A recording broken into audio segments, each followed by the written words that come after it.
আসসালামু আলাইকুম ওয়া রাহমাতুল্লাহ। ফরজ নামাজের পর ইয়া জাল জালালি ওয়াল ইকরাম 7 বার পাঠ করলে আল্লাহ তাআলা আপনাকে বিশেষ কিছু পুরস্কার দান করবেন। যেই পুরস্কারগুলো আপনার জীবনে এলে আপনার জীবন একেবারেই ধন্য হয়ে যাবে। প্রিয় দর্শক, এমন গুরুত্বপূর্ণ পুরস্কারগুলো পেতে হলে আজকের ভিডিওটি আপনাকে সম্পূর্ণ দেখতে হবে। আমি বিশ্বাস করি যে ব্যক্তি ইয়া জাল জালালি ওয়াল ইকরামকে ভালোবাসে, আল্লাহ তাআলাকে ভালোবাসে, নবী মুহাম্মদ সাল্লাল্লাহু আলাইহি ওয়াসাল্লামকে ভালোবাসে, সে আজকের ভিডিওটি সম্পূর্ণ দেখবে এবং এইখান থেকে আমলটি পরিপূর্ণভাবে শিখে পরবর্তীতে সেও প্রত্যেক ফরজ সালাতের পর উক্ত আমলটি করে মালিকের দরবারে দোয়া করবে ইনশাআল্লাহ ইনশাআল্লাহ। তো প্রিয় দর্শক, আজকের ভিডিওটি একজন মুমিন মুসলমানের জন্য খুবই গুরুত্বপূর্ণ। আজকের ভিডিওতে আমি 2টি পার্ট আলোচনা করব। প্রথম পার্টে আলোচনা করব ফরজ নামাজ না পড়ার 15টি শাস্তি সম্পর্কে, আর দ্বিতীয় পার্টে আলোচনা করব ইয়া জাল জালালি ওয়াল ইকরাম এর সেই অজানা আমল সম্পর্কে। তাহলে চলুন প্রথম পার্টে আলোচনা করি ফরজ নামাজ না পড়ার 15টি শাস্তি সম্পর্কে। হাসরের মাঠে নামাজের মাধ্যমে হিসাব নিকাশ শুরু হবে। যার নামাজ সঠিক হবে তার অন্যান্য আমলও সঠিক বলে বিবেচিত হবে, আর যার নামাজ অসুন্দর হবে তার অন্যান্য আমলও অসুন্দর বলে গণ্য হবে। তাই প্রত্যেক মুসলমানের উচিত গুরুত্ব সহকারে নামাজ আদায়ে সচেষ্ট থাকা। যে ব্যক্তি নামাজের ব্যাপারে অলসতা করে তাকে 15 ধরনের শাস্তি দেওয়া হবে। তার মধ্য থেকে 5 ধরনের শাস্তি দুনিয়াতে, 3 ধরনের শাস্তি মৃত্যুর সময়, 3 ধরনের শাস্তি কবরে, 4 ধরনের শাস্তি কবর থেকে উঠানোর পর দেওয়া হবে। দুনিয়াতে যে 5 ধরনের শাস্তি দেওয়া হবে তা হলো: নম্বর 1, তার জীবনের বরকত ছিনিয়ে নেওয়া হবে। 2, তার চেহারা থেকে নেককারের নূর দূর করে দেওয়া হবে। 3, তার নেক কাজের কোনো বদলা দেওয়া হবে না। 4, তার কোনো দোয়া কবুল হবে না।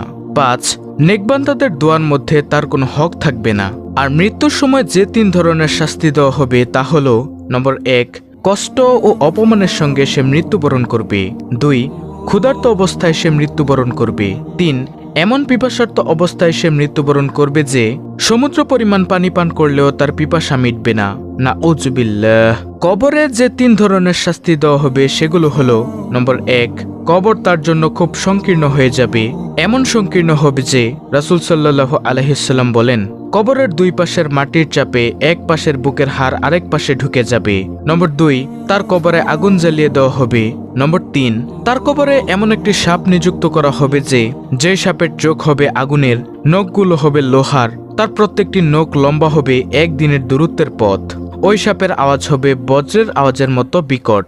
সাপ ওই বেনামাজিকে বলতে থাকবে, আমাকে আমার রব তোমার জন্য নিযুক্ত করেছেন যাতে ফরজ নামাজ নষ্ট করার কারণে তোমাকে আমি দংশন করি।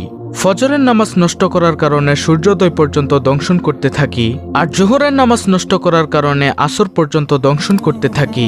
আসরের নামাজ নষ্ট করার কারণে মাগরিব পর্যন্ত দংশন করতে থাকি, আর মাগরিবের নামাজ নষ্ট করার কারণে এশা পর্যন্ত, আর এশার নামাজ নষ্ট করার কারণে ফজর পর্যন্ত দংশন করতে থাকি। নাউজুবিল্লাহ। এই সাপ দংশন করার সঙ্গে সঙ্গে সে 70 হাত মাটির নিচে ঢুকে যাবে, উঠিয়ে তাকে আবার দংশন করতে থাকবে। এইভাবে কিয়ামত পর্যন্ত তাকে আযাব দিতে থাকবে। আল্লাহ তাআলা আমাদেরকে রক্ষা করুক, আমিন।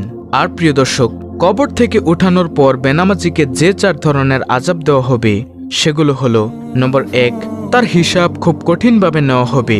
2, আল্লাহ তাআলা তার উপর অসন্তুষ্ট হয়ে থাকবেন। 3, তাকে জাহান্নামে নেওয়া হবে। নম্বর 4, তার চেহারায় 3টি লাইন লেখা থাকবে। প্রথম নম্বর লাইন হলো, হে আল্লাহর হক নষ্টকারী। দ্বিতীয় নম্বর লাইন, হে আল্লাহর গোসাই পতিত ব্যক্তি।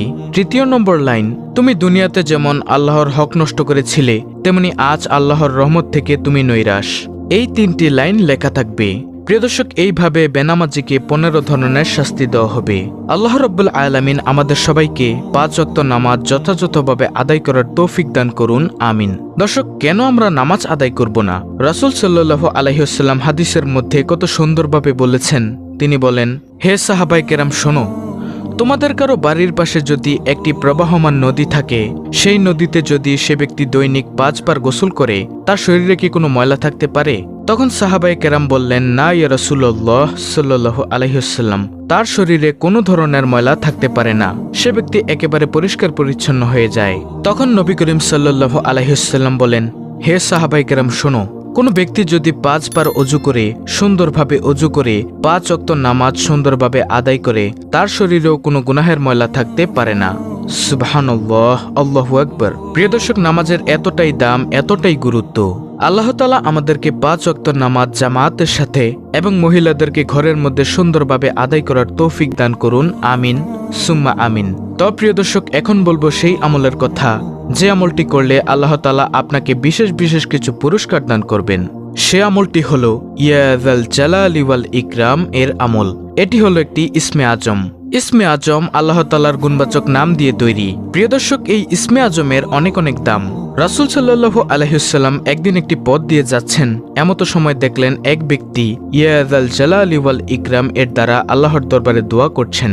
তখন নবী সাল্লাল্লাহু আলাইহি ওয়াসাল্লাম বলেন, তোমার আজকে যা মনে চায় তুমি তাই আল্লাহর দরবারে চেয়ে নাও, কারণ ইয়া জাল জালালি ওয়াল ইকরাম এর বরকতে আল্লাহ তাআলা তোমার দোয়া আজকে কবুল করে নেবেন।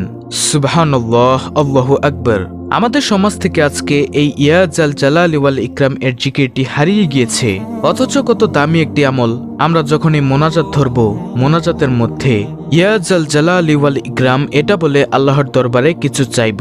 ইনশাআল্লাহ ইয়া জাল জালালি ওয়াল ইকরাম এর উসিলায় মহান রব্বুল আলামিন কিছু না কিছু অবশ্যই দান করবেন ইনশাআল্লাহ। তো প্রিয় দর্শক, আমলটি করার জন্য আপনাকে প্রত্যেক ফরজ সালাতের পর ইয়া জাল জালালি ওয়াল ইকরাম এর জিকির করতে হবে এবং ইয়া জাল জালালি ওয়াল ইকরাম এর জিকির করে মহান মালিকের দরবারে আপনি যা চাইবেন, এক কথায় আপনি যা চাইবেন তা যদি আপনার জন্য কল্যাণকর হয়ে থাকে অবশ্যই আল্লাহ তাআলা আপনাকে তা দান করবেন।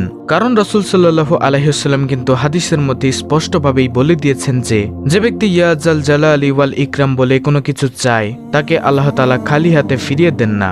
তাই প্রিয় দর্শক, আপনার ধন দৌলত লাগবে, রিজিকে বরকত লাগবে, ব্যবসায় বরকত লাগবে, আপনার মনের দুঃখগুলো আল্লাহ তাআলার দূর করাতে হবে, আপনার গুনাহের জন্য ক্ষমা চাইতে হবে, সকল কিছু মহান মালিকের দরবারে বলবেন। ইনশাআল্লাহ ইয়া যাল জালালি ওয়াল ইকরাম এর বরকতে আল্লাহ তাআলা অবশ্যই দোয়া কবুল করবেন। এছাড়া আপনাকে বিশেষ বিশেষ কিছু পুরস্কার দান করবেন। তা হলো, যেই বান্দা আল্লাহর হয়ে যায় আল্লাহ তাআলাও তার হয়ে যায়। যখন আপনি আল্লাহর পাগল হয়ে যাবেন আল্লাহ তাআলা আপনাকে গায়বী খাজানা থেকে রিজিকের ব্যবস্থা করবেন, আপনার অন্তরের মধ্যে প্রশান্তি দান করবেন, প্রশান্তিময় জীবন দান করবেন, পরিবারের মধ্যে সংসারের মধ্যে সুখ শান্তি দান করবেন ইনশাআল্লাহ, এবং সমস্ত আমল করার জন্য আপনাকে তৌফিক দান করবেন। আল্লাহ তাআলা বলেন, চেষ্টা করা বান্দার দায়িত্ব, পূরণ করার মালিক হলাম আমি আল্লাহ। অতএব প্রিয় দর্শক, আমাদের কাজ হচ্ছে চেষ্টা করা। আমরা সব সময় মহান মালিকের দরবারে বলবো, হে মালিক, তুমি আমাদের দ্বারা এমন কিছু আমল করাও যে আমলগুলো করলে তুমি খুশি এবং তোমার নবী মুহাম্মদ সাল্লাল্লাহু আলাইহি ওয়াসাল্লামও খুশি। অবশ্যই আল্লাহ তাআলা আপনাদের দ্বারা এবং আমার দ্বারা ভালো কিছু আমল করাবেন। প্রিয় দর্শক, এই ইয়া জাল জালালি ওয়াল ইকরাম হচ্ছে অত্যন্ত সুন্দর একটি আমল, যেটা রাসূল সাল্লাল্লাহু আলাইহি ওয়াসাল্লামও করতেন। আল্লাহ রাব্বুল আলামিন আমাদের সকলকে এই আমলটি করার তৌফিক দান করুন।